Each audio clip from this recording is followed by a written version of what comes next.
Some would say that leakless adult dripping pans is not a prestigious sponsor, but Claude Scruggs would disagree. He's been the number 52 yellow, black, and white for more than 2 decades, and he wears the leakless logo with pride. His fan base might be a bit older, but thanks to the automotive boom of the late 1940s, there are a lot of them. Their enthusiasm for the sport and for Scruggs is so intense they can barely contain themselves. Scruggs placed second in the 2011 Piston Cup season. Sometime between 2012 and 2016, Scruggs stepped down as the leakless racer, and Brian Spark took his place. An Ivy League school may seem like an unlikely place to start in the racing world, but only a couple of years ago, Winford Bradford Rutherford was grilled deep in physics books learning about momentum, velocity, and anything else that would give him an edge on the track. His doctor and lawyer friends at the country club thought he was crazy, but the studying paid off. Winford is now a highly respected Piston Cup racer.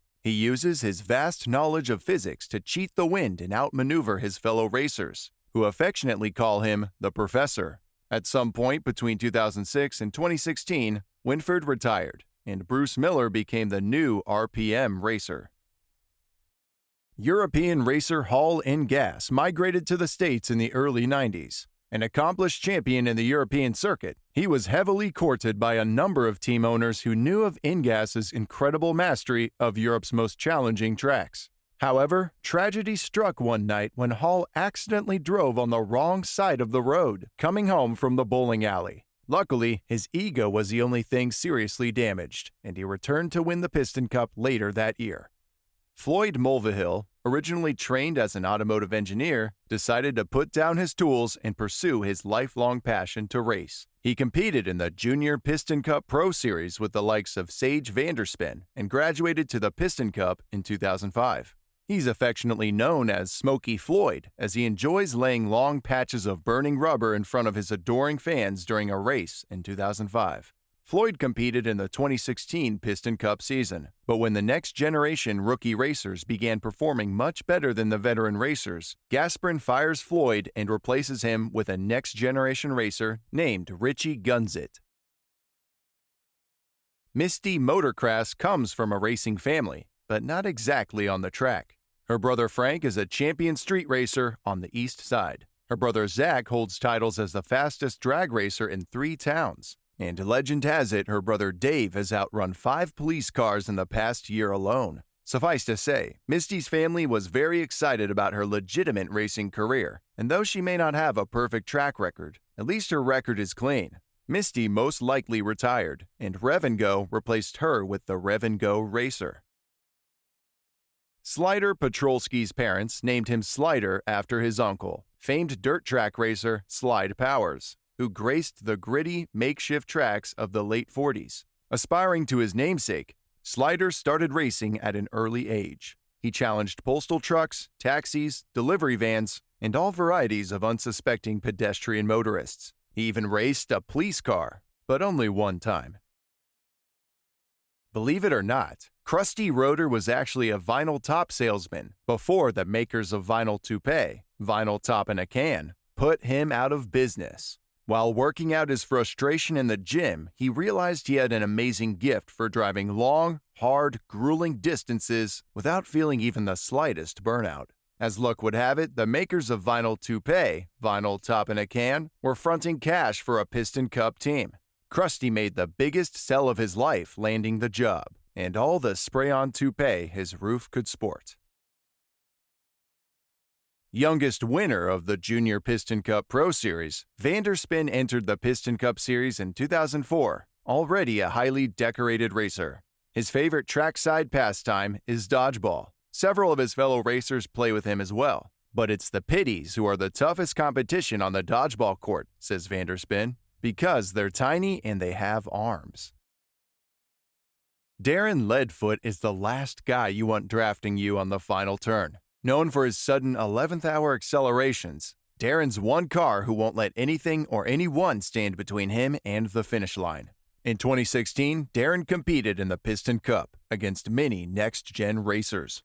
He can still be seen racing at the Los Angeles International Speedway, and then after that, Shiny Wax fires Darren and he gets replaced by a next-gen racer named Conrad Camber for the 2017 Florida 500. Mack Icar likes things clean and simple. He doesn't go for the flashy colors and gaudy stickers that adorn some of his fellow racers.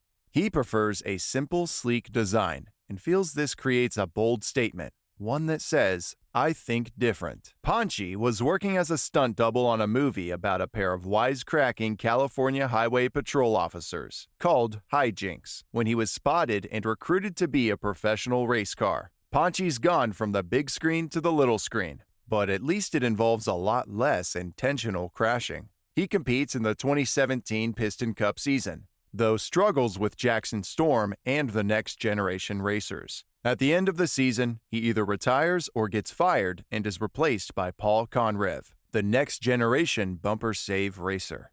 Murray Clutchburn's first taste of competition was as a member of the 1984 gold-winning Olympic test track relay team. You might recognize him from specially marked boxes of Wheelie's shredded brakes. The momentum of the Olympics carried him straight into mainstream professional racing and a flourishing career in the Piston Cup Series in 1985. Lauded for his classic image, Murray sometimes sports his signature exhaust sideburns that made him such a hit with the ladies back in the day. Murray was still competing in the Piston Cup until 2016, when in the mid-season when Jackson Storm made his debut. Due to Storm, interest in next-gen race cars rose as they had better achievements on the tracks. Sputterstop either fired Murray or Murray retired on his own and got replaced by Sheldon Shifter. Ernie Gearson recalls the day when high-dollar sponsorships and squealing fans were still a thing of the future. He may be one of the oldest racers on the grids these days, but he's been around the track once or twice. He's still got plenty of fire in his chambers. His friends call him Giddy Up, alluding to the humble 300-horsepower engine he started his career with all those years ago. Greg loves his Taco Mint sponsorship, but there's one aspect he's not a fan of: the paint job. Gingerbread brown with candy cane type would not have likely been his first choice, nor would it likely have been the first choice of a professional graphic designer, but it was, however, the first choice of the owner's 4-year-old niece. Greg is also not a big fan of judging the annual contest in which fans build a likeness of him out of real gingerbread and gumdrops. Number 117, Ralph Carlo, is the little brother to famous Hollywood actor Jordan Carlo. The two brothers had little respect for what the other did for a living, but when Jordan got a role playing a race car in the film Racing Hearts, he was forced by the studio to spend time shadowing his brother Ralph. After 2 long months of research, Jordan came away with a new respect for how hard racing really is.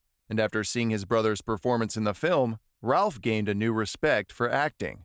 Since then, Jordan never misses a race and Ralph never misses a premiere. In 2016, he was one of the veterans still racing at the Los Angeles International Speedway race where Lightning McQueen had his crash, but sometime between that and the Florida 500, he either retired or got fired and was replaced by a next-generation racer. Kevin is the fourth in a long line of racers in the Shift-Right family. His great-grandfather Kurt raced in the old dirt tracks of the 50s, followed by his grandpa Craig, who won 2 Piston Cups in the late 70s, and his dad Clint, who won 3 in the early 90s. Kevin tries not to let the pressure of his family history get to him when he's on the track or at the dinner table. Todd Marcus is known as the biggest race car to emerge from his hometown of Dieselton, Alabama. He's also known as the only race car to emerge from Dieselton, Alabama. When asked why he chose to be car number 123, he simply replied, "Because it's easy to remember." That's why it's also his ATM number, his internet login, his home security code, and his safe combination. Todd returned to compete in the 2016 Piston Cup season. However, his participation was cut short due to Jackson Storm making an impressive entrance on the racetrack, which caused sponsors to drop stock cars and replace them with next-generation race cars. The no-stall team replaced Todd with Jonas Carvers.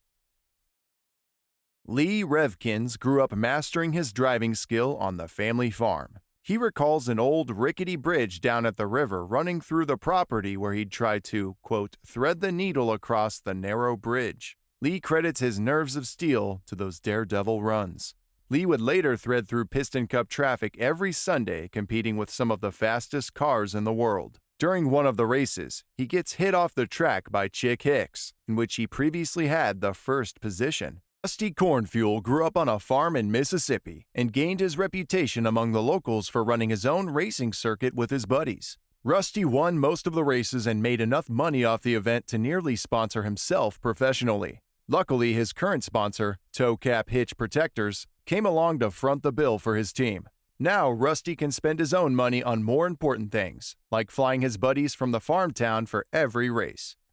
Ruby Oaks, nicknamed Easy for his laid-back attitude and his slow, gravelly voice. Ruby's view of life mirrors his approach to racing. He likes to take it easy, gather his thoughts, get folks to let their guard down, and when they least expect it, take the lead. He was replaced by Carl Clutchburn sometime after 2006. It was Billy Oil Changer's dream to become a racing color commentator after he retired. He's watched all the greats, like Darrell Cartrip and Bob Cutlass over the years, and would even practice announcing by calling the races out loud to himself while he's in them. It's a great experience, though the other drivers find it distracting and a little creepy. Sometime between 2006 and 2017, he stopped competing in the Piston Cup Racing Series and got replaced by Octane Gain Team with Bobby Swift. James Clean Air was a racing driver who competed in Piston Cup Racing Series racing for Vitaline, a fuel additive vitamin company, which provides fuel for older active cars. He joined the team in 1986, being the first car to do so. James was replaced by the Vitaline team with Brick Yardley sometime after 2006. Aiken Axler is a race car that used to compete in the Piston Cup Racing Series for the Nitro Aid team with the number 28. He is also a musician and has been a member of the alternative country jazz trio 3 Cycle. In 2003, he was awarded with the Vitaline Rookie of the Year title. In 2006, Aiken competed in the Dynoco 400, which was the final race of the Piston Cup season. Somewhere between 2007 and 2016, he stopped competing in the Piston Cup Racing Series and was replaced by Phil Tankson, the new Nitro Aid racer, until Tim Treadless replaced him in 2017. Aiken's top speed was 190 miles per hour, and his model is based on the 2003 Chevrolet Monte Carlo NASCAR. Still early in his career, number 68 Manny Flywheel is fast becoming one of the most consistent gearheads on the circuit. He's also the proud spokesman for his sponsor, N2O Nitro Cola, which contains nitrous to give you that extra pep in your engine. Though ironically, Manny himself cannot drink the product and still race legally. He got replaced by Parker Breakston after 2006. Chuck Armstrong was a professional race car driver who competed in the Piston Cup Racing Series. He's extremely allergic to certain types of fuels, and as a result, he has to stay at least 5 feet away from them. Because other Piston Cup racers use different kinds of fuels, Chuck became infamous among other racers for his allergies, causing other cars to be afraid to pass him.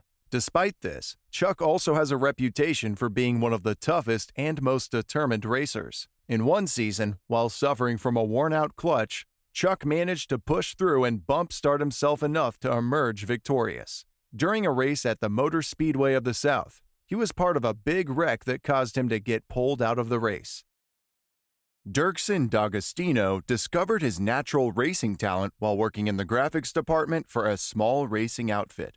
Running errands between buildings, he dodged all kinds of obstacles at insane speeds. One day, Dirksen caught the eye of the race shop's owner, who fired the young upstart for what he considered reckless driving in the workplace, and rehired him as one of his pro racers for what he considered a natural talent on the racetrack. In 2006, Dirksen is one of the 36 Piston Cup racers that competed in the Dynoco 400. Dirksen would compete in the 2016 Piston Cup season against the likes of Lightning McQueen, Jackson Storm, and many others. However, Storm's successful debut influences other Piston Cup teams to consider hiring next-generation racers instead of their old ones. After finishing in 8th place at Copper Canyon Speedway, he becomes one of the many traditional racers who are retired or fired and replaced by more powerful cars. Dirksen either retires or gets fired by Trunk Fresh and is replaced by a next-generation racer named Steve LePage. Eugene Carbureski is a former Piston Cup race car who raced for the Tank Coat team in the series. Eugene got his start prepping race cars at a local race shop, but it didn't take long before he realized he had more nuts and bolts knowledge of racing than most of the other arrogant cars he was working on. A pickup race during lunch one day between Eugene and one of the pros showed that he had more power than he knew what to do with. With that one simple victory, Eugene garnered the attention of Wells Runabout, the owner of Team Tank Coat. After 2006, Eugene retired, and Revkins became the new Tank Coat racer. With little natural athletic ability, knowledge of racing's rich history, or understanding of its complex rules, it's a wonder Kevin Racing Tire has been able to sustain himself in the Piston Cup circuit for as long as he had. He attributes his success to his family, particularly his father-in-law, who is the owner of the large pharmaceutical company that just so happens to sponsor the team he raced for. Kevin retired from racing sometime after 2006. Ryan was not only a View Zine corrective windshields driver, he's also a customer. Without it, the race is merely a blur of multicolored blobs moving at 200 miles per hour. His View Zine windshield doesn't just help out on the track, it also has a special coating that helps cut down on glare while driving at night. Not to mention it makes him look smarter. Between 2006 and 2016, he either retired or got fired by View Zine and was replaced by a new racer named Buck Bearingley. Davey Apex has always dreamed of being a professional race car. Sure, he's never come in higher than 20th or 21st, but it's still the life he's always dreamt of. He loves the cheering fans and the squealing rubber on asphalt. The only part he doesn't like is the racing part, which is probably why he's never come in higher than 20th or 21st place. See, Davey's just not competitive by nature. If someone wants to pass him, he lets them. I mean, why be rude? Around 2010, Revolting fired Davey Apex and replaced him with T.G. Castlenut, but he was later replaced too by Aaron Clocker in 2017. Johnny Blamer simply has one of those grills other cars love to crash into. He's been involved in more collisions than any other car in Piston Cup history, earning him the nickname Magnet Face. He's also known as the hardest working car on the circuit, though he hasn't finished a race in 10 years he's been competing. He holds the record at 545 starts and 0 finishes. Johnny most likely retired after 2006, and Faux Wheel Drive hired Tommy Highbanks to become the new Faux Wheel Drive racer. Brush Kerber was considered to be one of the most consistent veteran Piston Cup contenders. Kerber had numerous top 10 finishes in the 2006 season, but a string of mid-season malfunctions severely sidetracked his run for the Cup. With help from his fiber fuel sponsor and an overhauled diet, Brush purged his losing ways. He also attributes his resurgence to his loving wife of 40 years, Catherine, and their 14 children: Hal, Brush Jr., Penelope, Jake, Marty, Willard, Ingrid, Lucille, Scotty, Wendell, Amy, Cassidy, Florence, and of course, Truman. Between 2006 and 2017, he retired. Thanks for watching. If you enjoyed this video, leave a like.